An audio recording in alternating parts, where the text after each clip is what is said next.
Hi friends, welcome to Rihanna Designer channel. நம்ம இன்னைக்கு இந்த வீடியோல 2 years பேபிக்கு டாப்பும் லேயர் ஷார்ட்டும் எப்படி கட் பண்ணி ஸ்டிச் பண்ண போறோம் அப்படின்றத பார்க்கலாம். வாங்க வீடியோக்குள்ள போலாம். இப்போ 2 years பேபிக்கு டாப்பும் லேயர் ஷார்ட்டும் ஸ்டிச் பண்றதுக்கு 1.5 மீட்டர் கிளாத் எடுத்து வச்சிருக்கேன். இப்போ எடுத்திருந்த கிளாத்ல வந்து டாப் போர்ஷனுக்கு மட்டும் தனியா கிளாத் எடுத்து நாலா மடிச்சு போட்டிருக்கேன். டாப்போட லென்த் வந்து 13 இன்ச். ஸோ என்னோட கிளாத்ல வந்து கரெக்டா 13 இன்ச் இருக்கு. இப்போ லென்த் மார்க் பண்ணதுக்கு அப்புறம் நம்ம மேலே வந்து ஒரு 2 இன்ச்சுக்கு ஷோல்டரில் வந்து ஸ்டிப், அதாவது தனியாக கிளாத் வந்து ஜாயின் பண்ணுவோம். ஸோ அதுக்கு 2 இன்ச்சு மேலே எக்ஸ்ட்ரா வந்துடும். இப்போ ஷோல்டர் மார்க் பண்ணுறேன். ஷோல்டர் வந்து 3.5 இன்ச்சு, அது கூட 1/2 இன்ச்சு எக்ஸ்ட்ரா வச்சு 4 இன்ச்சு மார்க் பண்ணிக்கிறேன். இப்போ ஷோல்டர் மார்க் பண்ணதுக்கப்புறம் ஆம் ஹோல் மார்க் பண்ணுறேன். டோட்டல் ஆம் ஹோல் வந்து 4 இன்ச்சு ஆம் ஹோல்லேருந்து. இங்கே வந்து நான் 2 இன்ச்சு தான் மார்க் பண்ணுறேன். ஏன்னா மேலே வந்து அந்த ஷோல்டர் கிட்ட ஸ்ட்ரிப் வைப்போம் இல்லையா, அதில் 2 இன்ச்சு போயிடும். ஸோ டோட்டலாக 4 இன்ச்சு வந்துடும். செஸ்ட்டு ஃபுல் செஸ்ட்டு வந்து 22 இன்ச்சு. அந்த 22 இன்ச்சை 4ஆல் டிவைட் பண்ணோம் அப்படின்னா 5.5 இன்ச்சு. நம்ம ஆம் ஹோல் லென்த்து மார்க் பண்ணோம் இல்லையா, அந்த இடத்துல 5.5 இன்ச்சு எங்கே வருதோ அங்கே மார்க் பண்ணிக்கிறேன். எக்ஸ்ட்ரா வந்து 1.5 இன்ச்சு கிளாத் விடுவோம் இல்லையா உள்ள, அதுக்கு மார்க் பண்ணிக்கிறேன். இப்போ ஆம் ஹோல் மார்க் பண்ணோம் இல்லையா, அந்த இடத்துல பாக்ஸ் பண்ணிக்கிறேன். இந்த மாதிரி பாக்ஸ் பண்ணி சின்னதாக கர்வ் கொடுத்துக்கிறேன் ஆம் ஹோலுக்கு. செஸ்ட்டு மார்க் பண்ணதுக்கப்புறம் வேஸ்ட்டு மார்க் பண்ணணும். வேஸ்ட்டு வந்து 20 inch. So waist 20 inch. 20 inch 4ஆல் டிவைட் பண்ணோம் அப்படின்னா 5 இன்ச்சு. ஸோ 5 இன்ச்சு மார்க் பண்ணிக்கிறேன் வேஸ்ட். எக்ஸ்ட்ரா 1.5 இன்ச்சு கிளாத் விடுறதுக்கு. இப்போ செஸ்ட்டும் வேஸ்ட்டும் மார்க் பண்ணோம் இல்லையா, அந்த இடத்துல லைன் போட்டுக்கிறேன். இது வந்து கரெக்டான மார்க்கிங்கு. இது வந்து எக்ஸ்ட்ரா கிளாத் விடுறோம் இல்லையா, அந்த கிளாத் விடுறதுக்கான மார்க்கிங்கு. இப்போ மார்க் பண்ண வேண்டியதான் ஆம் ஹோல் சைடெல்லாம் மார்க் பண்ணிட்டு இப்போ இதை கட் பண்ணிடலாம் ஆம் ஹோலும் சைடும். இப்போ டாப்போட இந்த பாடி போர்ஷன் வந்து கட்டிங் இவ்வளோதான். ஸோ இது ஃப்ரண்ட் பீஸ் பேக் பீஸ் தனித்தனியாக அந்த மாதிரி இருக்கும். கீழே இந்த 1 இன்ச்சுக்கு மடிச்சு ஸ்டிச் பண்ணிடுவேன். மேலே வந்து ஷோல்டர் கிட்ட ஸ்டிப் வைப்பேன். அதுக்கப்புறம் இந்த ஆம் ஹோல் இந்த இடத்துல வந்து கிராஸ் பீஸ் வச்சு அந்த இடத்த ஃபினிஷ் பண்ணிடுவேன். இப்போ டாப் போர்ஷனுக்கு ஷோல்டர் கிட்ட அந்த பீஸ் வைக்க போறோம் இல்லையா ஸ்டிப்பு, அந்த ஸ்டிப்பு கட் பண்ணுறதுக்காக 4 இன்ச்சு கிளாத்தை கட் பண்ணி எடுத்து வச்சிருக்கேன். நம்ம ஸ்டிப்போட லென்த் வந்து ஸ்டிச் பண்ணும்போது நான் காமிக்கிறேன் எவ்வளோ லென்த் எடுத்திருக்கோம் அப்படின்ட்டு. ஸோ இப்போ டாப்போட பாடி போர்ஷனும் அந்த ஷோல்டர் வைக்கல ஸ்டிப்பும் கட் பண்ணியாச்சு. இப்போ ஸ்டிச் பண்ணிடலாம். ஃபர்ஸ்ட் வந்து பாடி போர்ஷன் எடுத்துக்கிறேன். இப்போ இந்த பாடி பீஸில் வந்து அந்த ஆம் ஹோலும் மேலே அந்த பிசுறு இருக்க இடமும் இருக்கு இல்லையா, அதை ஃபினிஷ் பண்ணணும். அதை ஃபினிஷ் பண்ணுறதுக்கு நான் கிராஸ் பீஸ் கட் பண்ணி ஜாயின் பண்ணி வச்சிருக்கேன். இந்த மாதிரி ஜாயின் பண்ணிட்டு அதுக்கப்புறம் இப்போ இதை வந்து நம்ம பாடி பார்ட்டோட வச்சு ஸ்டிச் பண்ணணும். ஃபர்ஸ்ட் ஆம் ஹோல் கிட்ட இந்த மாதிரி வச்சு அதுக்கப்புறம் இங்கேருந்து ஸ்ட்ரெயிட்டாக வச்சு திருப்பி ஆம் ஹோல் அந்த கர்வ் கிட்ட வச்சு அப்படியே 1/4 இன்ச்சுக்கு 2 ஜாயின் பண்ணிடலாம். இப்போ இந்த மாதிரி ஜாயின் பண்ணதை இந்த கர்வ் இருக்க இடத்துலலாம் சின்னதாக கட் கொடுத்துக்கிறேன். அப்போ தான் ஈஸியாக நம்ம பேக் சைடு திருப்ப முடியும். இப்போ நான் ஃப்ரண்ட்டில் வச்சு ஜாயின் பண்ணியிருக்கேன். இந்த பேக் சைடு திருப்பணும். இப்போ இந்த மாதிரி கட் கொடுத்ததுக்கப்புறம் இப்போ பேக் சைடு திருப்ப போகிறேன். இந்த கிராஸ் பீஸை ஃபஸ்ட்டு ஒரு 1/4 இன்ச்சுக்கு மடித்து அதுக்கப்புறம் ஃபுல்லாத்தையும் அப்படியே மடித்து அப்படியே ஓரத்தில் அப்படியே நம்ம ஷேப்க்கு ஏற்ற மாதிரி மடித்து அப்படியே ஸ்டிச் பண்ணிடலாம். இப்போ இந்த மாதிரி கிராஸ் பீஸ் வச்சு இந்த ஆம் ஹோலும் ஷோல்டரும் ஃபினிஷ் பண்ணியாச்சு. இதே மாதிரி பாடி பீஸோட பேக் சைடு இன்னொரு பீஸ் இருக்கு இல்லையா, அதோட ஆம் ஹோலும் பாடி பீஸையும் கிராஸ் பீஸ் வச்சு ஃபினிஷ் பண்ணிடலாம். இப்போ இந்த மாதிரி நான் கிராஸ் பீஸ் வச்சு ஃப்ரண்ட் பேக் 2 பீஸையும் ஃபினிஷ் பண்ணிட்டேன். இப்போ இந்த பாடி பீஸோட நம்ம ஷோல்டர்ல வைக்க போற பீஸ் வந்து ஜாயின் பண்ணணும். ஸோ ஒரு பீஸ் எடுத்துக்கிறேன். ஒரு சைடுக்கான பீஸ் எடுத்து காமிக்கிறேன். 4 இன்ச்சு அகலத்துல பீஸ் எடுத்திருக்கேன். அதை வந்து 2 இந்த மாதிரி மடிச்சுட்டு சென்டர்ல வந்து லைன் விழும் இல்லையா, அந்த லைனுக்கு மேல இந்த சைட்ல இருந்து ஒரு மடிப்பு அந்த சைட்ல இருந்து ஒரு மடிப்பு மடிச்சுட்டு அப்படியே அந்த 2 மடிச்ச துணியும் ஒன்னா இந்த மாதிரி திருப்பிட்டு அப்படியே ஓரத்துல ஸ்டிச் பண்ணிடலாம்.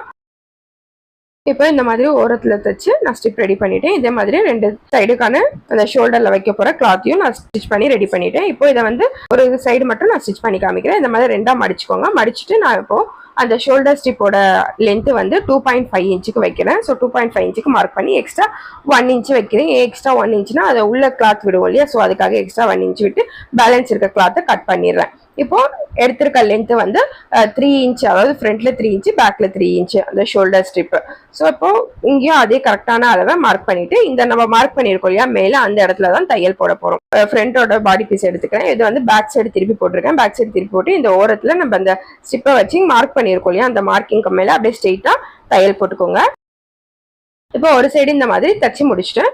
இப்போ பாடி பீஸோட இன்னொரு சைடு இருக்கும் இல்லையா பேக் சைடு பீஸ், அது கூட வச்சு ஸ்டிச் பண்ணணும். இப்போ இது பேக் சைடு பீஸ் எடுத்துக்கிறேன். இந்த back side piece back side ராங்கான சைடு வச்சு அதுக்கு மேலே இந்த ஸ்டிப்பை இந்த மாதிரி வச்சு இந்த இடத்துல நம்ம மார்க் பண்ணியிருக்கோம் இல்லையா, லைன் போட்டிருக்கோம்ல எங்கே ஸ்டிச் பண்ணணும் அப்படின்ட்டு அந்த லைனுக்கு மேலே அப்படியே டபுள் ஸ்டிச் போட்டுக்கலாம். இந்த மாதிரி ஸ்டிச் பண்ணா நம்மளுக்கு அந்த ஷோல்டர் பீஸ் வந்து ஜாயிண்ட் ஆயிடும். இதே மாதிரி இன்னொரு சைடு இந்த ஷோல்டர் பீஸையும் ஜாயின் பண்ணிடணும். இப்போ நான் 2 சைடு ஷோல்டர் பீஸையும் ஜாயின் பண்ணிட்டேன். இப்போ டாப் பேக் சைடு திருப்பிட்டு டாப்போட சைடு மார்க் பண்ணணும். நம்ம சைடுக்கு வந்து 1.5 இன்ச் எக்ஸ்ட்ரா கிளாத் விட்டோம் இல்லையா, ஸோ அந்த அளவுக்கு கிளாத் விட்டுட்டு அப்படியே நம்ம மேல இருந்து கீழே வரைக்கும் அப்படியே ஸ்ட்ரெயிட் தையல் போட்டுக்கலாம். இந்த மாதிரி தையல் போட்டதுக்கப்புறம் எனக்கு சைடு வந்து ஜாயிண்ட் ஆயிடுச்சு. ஸோ டாப்போட சைடு ஜாயின் பண்ணதுக்கப்புறம் கீழே வந்து பிசுறு இருக்கு இல்லையா, ஸோ இந்த பிசுரை வந்து மடிச்சு தைக்கிறதுக்கு நான் 1 இன்ச் எக்ஸ்ட்ரா விட்டுருக்கேன். ஸோ இந்த மாதிரி இந்த ஜாயின் பண்ணது இந்த மாதிரி விரிச்சிட்டு ஃபர்ஸ்ட் ஒரு 1/2 இன்ச்சுக்கு மடிச்சு அதுக்கப்புறம் இன்னொரு 1/2 இன்ச்சு மடிச்சு அப்படியே ஓரத்தில் ஃபுல்லாக ரவுண்டாக ஸ்டிச் பண்ணிடலாம். இப்போ டாப்போட கீழ் பகுதி வந்து இந்த மாதிரி நான் மடிச்சு ஸ்டிச் பண்ணிட்டேன். இப்போ டாப்போட ஸ்டிச்சிங்லாம் முடிஞ்சிருச்சு. இவ்வளோதான் ஃப்ரெண்ட்ஸ், சிம்பிளாக டாப் வந்து ஸ்டிச் பண்ணிட்டேன். இப்போ இந்த இடத்துல எனக்கு டாப்பில் வந்து ரொம்ப பிளெயினாக இருக்கனால நான் இந்த இடத்துல ஒரு போ வைக்க போகிறேன். ஸோ இப்போ போ எப்படி ஸ்டிச் பண்ணலான்னு பார்க்கலாம். இப்போ போ ஸ்டிச் பண்ணுறதுக்காக உங்களுக்கு எந்த அளவுக்கு போ வேணுமோ, பெருசாக ரொம்ப பெருசாக வேணும்னா அந்த அளவுக்கு எடுத்துக்கோங்க. நான் வந்து ஒரு லென்த்தான கிளாத், அகலம் 4 இன்ச் இருக்கும். ஸோ அந்த லென்த்தான கிளாத் வந்து 4ஆக மடிச்சு போட்டு ஓரத்தை அப்படியே 1/4 இன்ச்சுக்கு ஸ்டிச் பண்ணிட்டு ஒரு ஓரத்தில் மட்டும் கொஞ்சம் விட்டுறேன். ஏன்னா இந்த ஸ்டிச் பண்ண கிளாத் வந்து நமக்கு பேக் சைடு போகணும். ஸோ நம்ம திருப்புறதுக்காக இந்த இடத்துல மட்டும் 1/2 இன்ச்சுக்கு விட்டுட்டு அப்படியே நான் திருப்பிக்கிறேன்.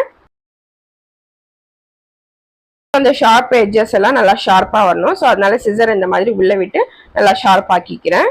இந்த மாதிரி நம்ம பண்றதுனால பாருங்க போக்கான அந்த ஷேப் வந்து ரெடி ஆயிடுச்சு. நான் 4 ஃபோல்டு பண்ணியிருக்கனால எனக்கு அந்த போவோட திக்னஸும் நல்லா திக்கா இருக்கும். இந்த இடத்துல ஓப்பன் இருந்ததுல அதை ஸ்டிச் பண்ணிட்டேன். இப்போ இந்த போவை வந்து நம்ம மிஷினில் வந்து ஸ்டிச் பண்ண முடியாது. ஸோ நமக்கு மிஷினில் ஸ்டிச் பண்ணால் அந்த அளவுக்கு ஃபினிஷிங் வராது. ஸோ இந்த மாதிரி நான் ப்ளீட்ஸாக பிடிச்சல இந்த மாதிரி ப்ளீட்ஸ் மாதிரி பிடிச்சிக்கிட்டு இப்போ ஊசி நூல் கொடுத்து வச்சிருக்கேன். ஸோ அந்த ஊசி நூலை வந்து இந்த ப்ளீட்ஸ்குள்ளே அப்படியே விட்டு நம்ம ஸ்டிச் பண்ணி அப்படியே நூலை வச்சு கட்டிடலாம். அப்போ தான் நம்மளுக்கு அந்த போவோட அந்த ப்ளீட்ஸ் வந்து அழகாக தெரியும். ஸோ இந்த மாதிரி நல்லா நூலை சுற்றிட்டு அப்படியே நாட் போட்டு போவோட அந்த சென்டரை வந்து ஸ்டிச் பண்ணிடுறேன். இப்போ இங்க பாருங்க ஊசி நூல் வச்சு ஸ்டிச் பண்ணதுக்கு அப்புறம் போ இந்த மாதிரி இருக்கும். இப்போ சென்டர்ல அந்த ஊசி நூல் வச்சு ஸ்டிச் நூல் தெரியுது. ஸோ அதுக்காக நான் வந்து ஒரு 1/4 இன்ச்சுக்கு மடிச்சு தைச்ச கிளாத் இருக்கு. ஸோ அதை இந்த மாதிரி சென்டர்ல வச்சு பேக் சைடு இந்த மாதிரி டைட்டா பிடிச்சி இப்போ இந்த கிளாத்தை வந்து மிஷின்ல வந்து ஸ்டிச் பண்ணிடுறேன். ஸோ இப்போ ஃப்ரண்ட்ல வந்து பாருங்க போ அழகா ரெடி ஆயிடுச்சு. இப்போ இந்த ஸ்டிச் பண்ண போ வந்து இந்த டாப்ல உங்களுக்கு எந்த இடத்துல வைக்கணும்னு தோணுதோ அங்கே வச்சுக்கோங்க. நான் கொஞ்சம் மேலே தூக்கி வைக்கிறேன். இல்லை உங்களுக்கு சப்போஸ் சென்டர்ல வேணும் அப்படின்னாலும் சென்டர்ல வச்சுக்கலாம். இதை விட பெரிய போ வேணாலும் வச்சுக்கலாம். நான் கொஞ்சம் மேலே தூக்கி வச்சு இப்போ இந்த போவை வந்து நான் மிஷின்ல ஸ்டிச் பண்ணல. நம்ம இந்த டாப்போட பேக் சைடு இந்த மாதிரி திருப்பிட்டு பேக் சைடில் இந்த ஊசி நூலை வச்சு நல்லா ஒரு 4-5 ஸ்டிச்சஸ் போட்டுக்கிறேன். போ வந்து பிஞ்சு வராத அளவுக்கு 4-5 ஸ்டிச்சஸ் போட்டுக்கலாம். இப்போ போ வந்து நான் இந்த மாதிரி நல்லா ஸ்டிச் பண்ணிட்டேன். ஸோ இப்போ டாப்போட ஸ்டிச்சிங்லாம் முடிஞ்சிருச்சு. ஸோ சிம்பிளாக ரொம்ப ஈஸியாக நான் வந்து டாப் ஸ்டிச் பண்ணிட்டேன். இப்போ நான் லேயர் ஷார்ட் வந்து எப்படி ஸ்டிச் பண்ணுறதுன்னு பார்க்கலாம் கட் பண்ணி. இப்போ ஷார்ட் ஸ்டிச் பண்ணுறதுக்கு நான் வந்து கிளாத்தை வந்து 4 ஃபோல்ட் பண்ணியிருக்கேன். எந்த அளவுக்கு 4 ஃபோல்டு இருக்குன்னா நான் ஃபோல்ட் பண்ணி நம்ம ஹிப் சைஸை வந்து 4ஆல் டிவைட் பண்ணி எக்ஸ்ட்ரா 4 இன்ச்சு இருக்கிற அளவுக்கு கிளாத்தை வந்து ஃபோல்ட் பண்ணியிருக்கேன். இப்போ லென்த்து மார்க் பண்ணிக்கிறேன். ஷார்ட்ஸோட லென்த்து இப்போ மேலே வந்து 1 இன்ச்சுக்கு எலாஸ்டிக் வைப்பேன். ஸோ எலாஸ்டிக்கு 1 இன்ச்சு விட்டுட்டு ஷார்ட்ஸோட லென்த்தை வந்து 11 இன்ச்சு மார்க் பண்ணிக்கிறேன். இப்போ லென்த் மார்க் பண்ணதுக்கப்புறம் கிராச் ஏரியா மார்க் பண்ணணும். ஹிப்போட சைஸ் வந்து பேபியோடது 24. 24 4ஆல் டிவைட் பண்ணோம் அப்படின்னா 6 இன்ச்சு. ஸோ அந்த 6 இன்ச்சை வந்து கிராச் ஏரியாவை மார்க் பண்ணிக்கிறேன். 6 இன்ச்சு கூட ஸ்டிச்சிங்க்கு ஒரு 1/2 இன்ச்சு ஜாயின் பண்ணி 6.5 இன்ச்சு இந்த இடத்துல கிராச் ஏரியா, அதாவது நம்ம ஷார்ட்ஸ்ல சென்டர்ல ஜாயிண்ட் இருக்கும் இல்லையா, அதுக்கு மார்க் பண்றேன். இப்போ இந்த இடத்துல வந்து 1.5 இன்ச்சு அந்த கர்வ் கொடுக்கறதுக்காக 1.5 இன்ச்சு முன்னாடி மார்க் பண்ணிக்கிட்டு பாக்ஸ் பண்ணிக்கிறேன். இந்த மாதிரி பாக்ஸ் போட்டதுக்கு அப்புறம் இந்த கிராச் ஏரியால ஒரு கர்வ் கொடுத்துக்கலாம். இப்போ கீழே வந்து இந்த ஓப்பன் இருக்குல்ல, இந்த கால் ஓப்பன் அந்த இடம் வந்து 8 இன்ச் மார்க் பண்ணிக்கிறேன். ஷார்ட்ஸ் வந்து லூஸாக தானே இருக்கும். ஸோ 8 இன்ச் மார்க் பண்ணி இப்போ 8 இன்ச் மார்க் பண்ண இடத்துல இருந்து இந்த கிராச் ஏரியா அந்த கார்னர் இருக்கு இல்லையா, அந்த லாஸ்ட் வரைக்கும் அப்படியே லைன் போட்டுட்டு இப்போ கட் பண்ணிடுறேன். இப்போ இந்த மாதிரி ஷார்ட்ஸ் வந்து கட் பண்ணியாச்சு. இப்போ ஷார்ட்ஸ் கட் பண்ணதுக்கப்புறம் இந்த ஷார்ட்ஸில் வந்து நான் சைடு கிட்ட வந்து லேயராக ப்ளீட்ஸ் கொடுத்துருக்கேன் இல்லையா, ஸோ அது வந்து கட் பண்ணணும். ஸோ இந்த மாதிரி நம்ம இந்த ஷார்ட்டோட அகலம் இருக்கு இல்லையா, அந்த அகலத்தில் பாதி, இப்போ எனக்கு 8 இன்ச்சு அகலம் இருக்குன்னா அதில் பாதி 4 இன்ச்சு சென்டரில் மார்க் பண்ணிவிட்டு இந்த மாதிரி லைன் போட்டு அப்படியே அந்த பீஸை வந்து தனியாக கட் பண்ணி எடுத்துடுறேன். இப்போ இந்த மாதிரி சென்டரில் கட் கொடுத்ததுக்கப்புறம் இப்போ ஷார்ட்ஸோட கால் பகுதி வந்து 2 பீஸாக இருக்கும். இது ஒரு பீஸ், இது 4 பீஸாக இருக்கும். இது வந்து 2 ஃபோல்டாகி 2 பீஸ் இருக்கும். இப்போ ஃபோல்டாகி 2 பீஸ் இருக்கும். இப்போ இந்த ஃபோல்டாக இருக்கு இல்லையா, இந்த பீஸில் தான் நம்ம லேயர்ஸ் வைக்க போகிறோம். ஸோ அதோட லென்த்து மார்க் பண்ணிக்கோங்க. லென்த்து மார்க் பண்ணி 3 பார்ட்டாக பிரிச்சுக்கோங்க. இப்போ 12 இன்ச்சு லென்த் அப்படின்னா அதை வந்து 3 பார்ட்டாக பிரிச்சா 4 இன்ச்சு வரும். ஒரு லேயர் வந்து 4 இன்ச்சுக்கு எடுத்துக்கணும். ஸோ நான் அந்த ப்ளீட்ஸ் வைக்க போகிற கிளாத் வந்து 4 இன்ச்சு லென்த்துக்கு எடுத்துக்கிறேன். 4 இன்ச்சு லென்த்து கரெக்டாக, அது கூட 1 இன்ச்சு கீழே வந்து மடிச்சு தைப்போம், அதுக்கப்புறம் ஜாயின் பண்ணுவோம் இல்லையா, ஸோ 1 இன்ச்சு எக்ஸ்ட்ரா ஆச்சு. 5 இன்ச்சு அகலத்தில் லென்த்தாக கிளாத் எடுத்துக்கலாம். லென்த்தாக கிளாத் எடுத்துக்கிறோம் அப்படின்னா தான் நம்ம அந்த கேதர்ஸ் மாதிரி வச்சு நம்ம ஸ்டிச் பண்ண முடியும். ஸோ எந்த அளவுக்கு லென்த்து நம்மளுக்கு தேவையோ அந்த அளவுக்கு லென்த்தில் கிளாத் எடுத்து கேதர்ஸ் வச்சுக்கணும் அந்த கிளாத்தில். இப்போ நம்ம மேலே வந்து எலாஸ்டிக் வைக்கிறதுக்கு தனியாக நம்ம ஜாயின் பண்ணணும்.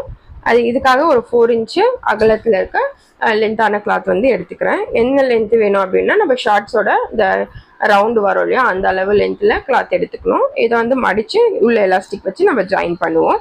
ஸோ இப்போ ஷார்ட்ஸுக்கான கட்டிங் எல்லாம் முடிஞ்சிச்சு. இப்போ இதை ஷார்ட்ஸ் எப்படி ஸ்டிச் பண்ணுறது அப்படின்றது பார்க்கலாம். இப்போ இந்த ஷார்ட்ஸோட இது வந்து கிராச் ஏரியா பீஸு, இது வந்து நம்ம லேயர்ஸ் வைக்க போகிற பீஸு.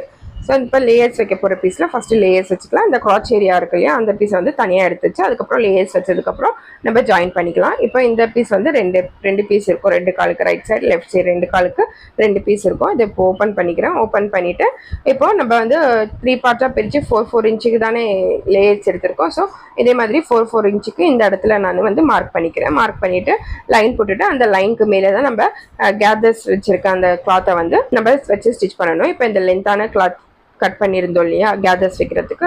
ஸோ அது வந்து ஃபஸ்ட்டு ஒரு ஓரத்தில் இந்த மாதிரி சின்னதாக ஒரு 1/4 இன்ச்சுக்கு மடித்து அப்படியே பிசுறு இருக்கிற இடத்த மடித்து ஸ்டிச் பண்ணிக்கிறேன். இப்போ ஒரு சைடு மடித்து ஸ்டிச் பண்ணதுக்கப்புறம் இப்போ இன்னொரு சைடு இருக்கு இல்லையா அங்கே தான் கேதர்ஸ் வைக்க போகிறோம். இப்போ கேதர்ஸ் வைக்கிறதுக்கு நான் ஜாக் மிஷினில் பெரிய தையல் வச்சுட்டு அந்த டென்ஷன் இருக்கு இல்லையா அதை நல்லா டைட் பண்ணிட்டோம் அப்படின்னா நான் இப்போ ஸ்டிச் பண்ணுற மாதிரி கேதர்ஸ் வந்து ரெடி ஆகிடும். இப்போ நான் ஸ்டிச் பண்ணுறது வந்து ஸ்டிச் பெரிய அளவில் வச்சுட்டு டென்ஷன் வந்து நல்லா டைட் பண்ணிக்கிறேன். இந்த மாதிரி வச்சு நான் ஸ்டிச் பண்ணுறேன். இப்போ கேதர்ஸ் பாருங்கள் எவ்வளோ அழகாக கேதர்ஸ் வருது.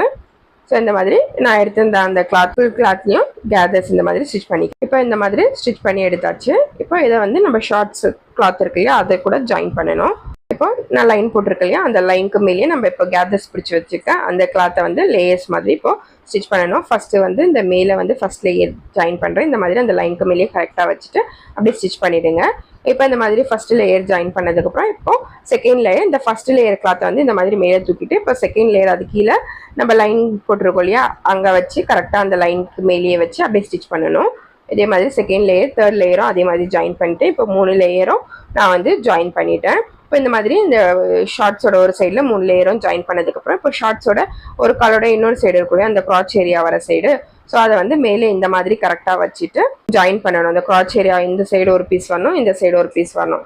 இப்போ இந்த லேயர்ஸ் வச்சிருக்க பீஸ் வந்து சென்டரில் வரணும். ஸோ அந்த மாதிரி வர மாதிரி நம்ம இப்போ ஜாயின் பண்ணணும். இப்போ ஃபஸ்ட்டு வந்து இந்த கிராச் ஏரியா இருக்க பீஸை வந்து இந்த மாதிரி லேயர்ஸ் கிளாத்தை ஈக்குவலாக வச்சுக்கிட்டு அதுக்கு மேலே இந்த கிளாத்தை இந்த மாதிரி வச்சு 1/4 இன்ச்சுக்கு ரெண்டுத்தையும் ஈக்குவலாக வச்சு ஜாயின் பண்ணிடலாம். இப்போ ஒரு சைடு பீஸ் இந்த மாதிரி ஜாயின் பண்ணிட்டேன். இதே மாதிரி இன்னொரு சைடு பீஸ் இந்த சைடு இருக்கு இல்லையா இந்த சைடு இன்னொரு சைடு பீஸ் வச்சு ஸ்ட்ரெயிட்டாக 2 கிளாத்தையும் ஒன்றா வச்சு இந்த ப்ளீட்ஸ் இருக்க கிளாத்தான் உள்ளே தள்ளிட்டு அப்படியே ஈக்குவலாக 1/4 இன்ச்சுக்கு ஜாயின் பண்ணிடணும். இப்போ ஜாயின் பண்ணதுக்கப்புறம் பாருங்கள் நம்ம ஃபஸ்ட்டு கட் பண்ணும் போது இருந்ததுல பீஸ் அதே மாதிரி வந்துடும். இந்த சென்டரில் மட்டும் நம்ம லேயர்ஸ் வந்து எக்ஸ்ட்ரா வச்சுருக்கோம். ஸோ இப்போ இந்த மாதிரி மடித்தா நம்மளுக்கு ஒரு கால் இந்த சைடு ரெடி ஆயிடுச்சு. இதே மாதிரி இன்னொரு காலுக்கும் லேயர்ஸ் வச்சு இன்னொரு காலும் ரெடி பண்ணிக்கோங்க. இப்போ 2 சைடு கால்லையும் இந்த மாதிரி லேயர்ஸ் வச்சு நான் ஜாயின் பண்ணிட்டேன். இப்போ நம்ம கிராச் ஏரியா ஜாயின் பண்ணோம் அதாவது சென்டரில் ஜாயிண்ட் வரும் இல்லையா பேண்ட்டில் ஸோ அந்த ஜாயின் பண்ணணும். ஸோ இப்போ ஒரு பீஸ் வந்து கரெக்டான சைடு வச்சுருக்கேன். இன்னொரு காலோட பீஸ் வந்து இந்த மாதிரி திருப்பி போட்டுட்டு இப்போ நம்ம கிராச் ஏரியா ஒரு கர்வ் மாதிரி கொடுத்து கட் பண்ணோம் இல்லையா ஸோ அதை வந்து ரெண்டுத்தையும் ஈக்குவலாக வச்சு அப்படியே 1/2 இன்ச்சுக்கு அப்படியே ஸ்டிச் பண்ணிடுங்க. டபுள் ஸ்டிச் போட்டுக்கோங்க இந்த இடத்துல. இப்போ இந்த மாதிரி 2 சைடு கிராச் ஏரியாவும் ஜாயின் பண்ணிவிட்டேன். இப்போ இதை வந்து சென்டரில் வச்சு மடித்தா நம்மளுக்கு 2 சைடு காலும் தனித்தனியாக இந்த மாதிரி வந்துடும். இப்போ கீழே வந்து பிசுறு இருக்கு இல்லையா ஸோ இந்த பிசுறு பகுதியை தான் மடித்து ஸ்டிச் பண்ணணும். அந்த கால் கிட்ட ஃபஸ்ட்டு ஒரு 1/4 இன்ச்சுக்கு மடித்து அதுக்கப்புறம் இன்னொரு 1/4 இன்ச்சுக்கு மடித்து அப்படியே ஓரத்தில் தையல் போட்டுக்கலாம். இப்போ இந்த மாதிரி 2 காலோட கீழ்ப்பகுதியும் மடித்து ஸ்டிச் பண்ணிட்டேன் பிசுறு இருக்க இடத்துல. இப்போ இந்த சைடு இருக்கு இல்லையா அதை ஸ்டிச் பண்ணணும். இப்போ கால் பகுதி ரெண்டுத்தையும் இந்த மாதிரி ஈக்குவலாக வச்சுக்கிறேன். ஈக்குவலாக வச்சு 1 இன்ச்சுக்கு அப்படியே இந்த கால் கிட்ட இருந்து ஸ்டார்ட் பண்ணி இந்த சென்டரில் அந்த கிராச் ஏரியா ஸ்டிச் வந்து ஒன்றா வர மாதிரி வச்சு டபுள் ஸ்டிச் போட்டுக்கிறேன். ஸோ இப்போ 2 காலோட ஜாயிண்ட்டும் பண்ணிவிட்டேன். இப்போ மேலே வந்து எலாஸ்டிக் ஸ்டிச் பண்ணணும். ஸோ எலாஸ்டிக் ஸ்டிச் பண்ணுறதுக்கு ஒரு 3 இன்ச்சுக்கு நான் கிளாத் கட் பண்ணி வச்சுருந்தேன் இல்லையா ஸோ அந்த கிளாத்தை வந்து சென்டர் கிட்ட இருந்து அப்படியே ஒரு 1/2 இன்ச்சுக்கு ஃபஸ்ட்டு விட்டுட்டு அதுக்கப்புறம் ஃபஸ்ட்டு அந்த கிளாத்தையும் இந்த ஷார்ட்ஸோட பீஸையும் ரெண்டுத்தையும் ஜாயின் பண்ணிவிட்டு இப்போது லாஸ்ட்டில் இந்த இடத்துல வரும்போதும் அதே மாதிரி ஒரு 1/2 இன்ச்சுக்கு கிளாத்தை விட்டுட்டு கட் பண்ணிடுறேன். இப்போ கட் பண்ணிவிட்டு இப்போது ஸ்டார்டிங்கோ எண்டிங்கோ இருக்க கிளாத் இருக்கு இல்லையா அந்த 2 கிளாத்தையும் இந்த மாதிரி பிடிச்சி அப்படியே ஸ்டிச் பண்ணிடுறேன். ஸ்டிச் பண்ணிவிட்டேன். இப்போ ஜாயிண்ட் ஆகிடும். ஜாயிண்ட் ஆனதுக்கப்புறம் அந்த இடத்துல சின்னதாக ஓப்பன் இருக்கும் அந்த ஓப்பனையும் ஸ்டிச் பண்ணிடுறேன். இப்போ ஸ்டிச் பண்ணதுக்கப்புறம் இப்போது ஷார்ட்ஸில் எலாஸ்டிக் வைக்கிற பீஸ் வந்து ஜாயின் பண்ணிவிட்டேன். இப்போ இதுக்குள்ளே தான் எலாஸ்டிக்கு வைக்கணும். இப்போ 1 இன்ச் எலாஸ்டிக் வந்து 16 இன்ச் வைக்கிறேன். ஏன் 16 இன்ச்சுனா வேஸ்ட்டோட ரவுண்ட் எவ்வளோன்னு பார்த்துக்கோங்க. எனக்கு 18 இன்ச் பாப்பாவோடது. ஸோ அதோட 2 இன்ச் கம்மி பண்ணிக்கோங்க. அப்போ தான் எலாஸ்டிக் டைட்டாக இருக்கும். ஸோ 16 இன்ச் எலாஸ்டிக்கு இந்த மாதிரி சென்டரில் நல்லா 2த்தையும் 1/4 இன்ச்சுக்கு மேலே வச்சு ஒரு 4-5 தையல் போட்டுக்கிட்டா இந்த மாதிரி ரவுண்ட் ஷேப்புக்கு வந்துடும். இப்போ இந்த ரவுண்ட் ஷேப் எலாஸ்டிக்கை நம்ம எலாஸ்டிக் வைக்க போகிற கிளாத் ஜாயின் பண்ணோம் இல்லையா ஸோ அதுக்குள்ளே இது மாதிரி விட்டுட்டு ஸோ எலாஸ்டிக்கை அந்த இடத்துல வச்சுட்டு நல்லா இந்த மாதிரி உள்ள தள்ளி வச்சுக்கோங்க. வச்சுட்டு அந்த மேலே இருக்க அந்த கிளாத்தை வந்து இந்த மாதிரி மடித்து அப்படியே ஒரு 1/4 இன்ச்சுக்கு மடித்து அப்படியே ஸ்டிச் பண்ணிடுறேன். எலாஸ்டிக் ஸ்டிச் பண்ணும்போது நல்லா இழுத்து ஸ்டிச் பண்ணுங்கள். இப்போ ஷார்ட்ஸோட எலாஸ்டிக் வந்து இந்த மாதிரி ஜாயின் பண்ணிவிட்டு எலாஸ்டிக் ஜாயின் பண்ணதுக்கப்புறம் நல்லா இந்த மாதிரி இழுத்து விட்டால் அந்த சுருக்கம்லாம் ஈக்குவலாக இருக்கும் எல்லா இடத்துலையும், இல்லைன்னா ஒரே இடத்துல போய் சுருங்கியிருக்கும். ஸோ ஷார்ட்ஸோட ஸ்டிச்சிங்லாம் முடிஞ்சிருச்சு. அவ்வளோதான் ஃப்ரெண்ட்ஸ். ஒரு சிம்பிளான டாப்பும் லேயர்ஸ் வச்சு ஒரு ஷார்ட்ஸும் நான் ஸ்டிச் பண்ணி காமிச்சேன். இந்த வீடியோ உங்களுக்கு பிடிச்சிருந்தா லைக் பண்ணுங்கள், ஷேர் பண்ணுங்கள். மறக்காமல் ரெஹானா டிசைனர் சேனலை சப்ஸ்கிரைப் பண்ணிடுங்க friends. Thank you friends. Bye friends.